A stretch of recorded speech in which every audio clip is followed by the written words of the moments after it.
Tandaan ninyo, sabi ni Steve Jobs, you cannot connect the dots. You just connect the dots backward. Ibig sabihin, may mga kasagutan na nakikita nyo sa nakaraan. Am I correct? Yes. Kasi minsan, akala natin magpapatuloy, sige, gusto ko maging successful, gusto ko ng grado, gusto ko ng pera na ganito. But by the end of the day, napapagod ka. At may salitang burn out. Yeah.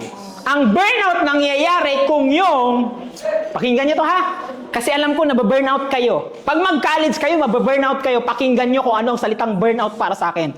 Ang burnout is may effort kayo, pero yung achievement ninyo hindi pumantay sa effort ninyo. That's why nababurnout kayo.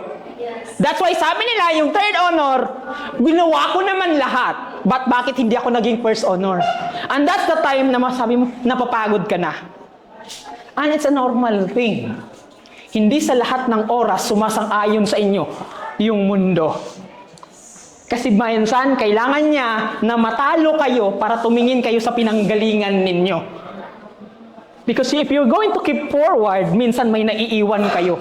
Pamilya ninyo, sarili ninyo, kalusugan ninyo. Minsan, kailangan nyo ring tumingin sa likod. Baka nandun yung rason ninyo para magpatuloy kayo.